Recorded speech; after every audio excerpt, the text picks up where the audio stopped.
वो जादुई महल टिंकू चिड़ा को अपने अंदर खींच लेता है। हेलो डियर टिंकू, मैं फेरी हूँ और मुझे विंटर फेरी कहते हैं।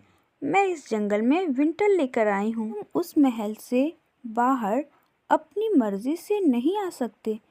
जब मैं चाहूँगी तभी तुम वहाँ से बाहर निकल सकते हो। उसे आराम से रह सकते हो। परी नजर आती है, रोक लेती अंदर एक जादुई महल है कि वो अंदर ना जाए। प्यारे परिंदे, मेरी बात मान लो, तुम इस जादुई महल में मत जाओ। ये महल बहुत बुरा है। दूर एक जंगल में रानो चिड़िया अपने भाई गोलू के साथ रहती थी। गोलू बहुत ज़्यादा आलसी था। दिन भर गोलू अपने घोंसले में चादर ओढ़कर सोया रहता था। रानो चिड़िया अपने भाई की इस आदत से बहुत ज़्यादा परेशान थी। वो हर वक्त उससे कहती रहती, गोलू कब तक तुम इस तरह गैर जिम्मेदार रहोगे? तुम्हें अब अपनी जिम्मेदारी समझनी चाहिए। अब तुम भी बड़े हो गए हो। घोंसले और अनाज के काम में तुम्हें हमारी हेल्प करनी चाहिए। गोलू चिड़िया को रानो चिड़िया की बातें बिल्कुल पसंद नहीं आती। वो उसकी बातों से इरिटेट हो जाया करता था। रानो बहन, तुम तो मुझे हमेशा परेशान करके रखती हो। थोड़ी देर आराम कर लूँगा तो क्या हो जाएगा? जब मेरा वक्त आएगा तो मैं भी काम कर लूँगा। इतना मुझे मत सुनाया करो। गोलू, मैं तुम्हें सुना नहीं रही हूँ। मैं तुम्हारी बहन हूँ। मैं तुम्हारा भला ही चाहती हूँ। आज अगर तुम घोंसला बनाने नहीं सीखोगे, अनाज लाना नहीं जानोगे, तो कल को तुम्हारी शादी होगी तो फिर तुम अपनी जिम्मेदारी कैसे पूरी करोगे?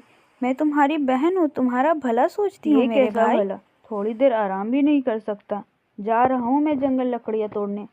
फिर मत कहना कि मैं कुछ काम नहीं करता। टिंकू गुस्से में जंगल चला जाता है लकड़ियाँ तोड़ने और रानो चिड़िया भी अपने भाई के पीछे पीछे चली जाती है। गोलू, मेरी बात तो सुन, तू इतने गुस्से में कहाँ जा रहा है? अरे बाबा रुक तो सही, मैं भी तेरे साथ आ रही हूँ। गोलू पीहू की कोई बात नहीं सुनता और वो गुस्से में उड़ते उड़ते जंगल से बहुत ज़्यादा दूर निकल जाता है, जो एक अलग ही दुनिया थी। हर वक्त काम काम काम। अब मैं इन लोगों के साथ रहूँगा ही नहीं। देखता हूँ कैसे करवाते हैं ये लोग मुझसे काम। अरे ये क्या चीज़ है? ज़रा यहाँ रुकूं और देखूं। गोलू चिड़ा को नदी किनारे एक बहुत ही खूबसूरत परी नज़र आती है।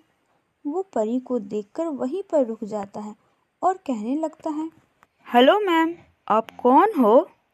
मेरा नाम गोलू है और मैं पास के जंगल में रहता हूँ। मैंने कभी आपको इस जंगल में नहीं देखा। आप कौन हो?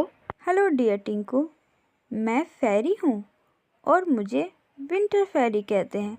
मैं इस जंगल में विंटर लेकर आई हूँ और अगर तुम मुझसे कोई विश करोगे तो मैं वो विश पूरी भी कर सकती हूँ। कहो क्या है तुम्हारी विश? क्या सच में फेरी? मैं जो मांगू आप वो मुझे दे दोगी? यस डियर, मांगो, क्या मांगते हो? मैं तुम्हें वो ज़रूर दूंगी। परी जी, मुझे काम करना बिल्कुल पसंद नहीं है। आप कुछ ऐसा कर दो कि मुझे कोई काम करना ना पड़े और मेरे पास सब कुछ हो। मैं पूरे दिन आराम करूं, खेलूं, घूमूं फिरूं और कोई भी मुझे ज़रा भी ना डांटे। आप ऐसा कर दो। ओके डियर, मैं ऐसा कर सकती हूँ।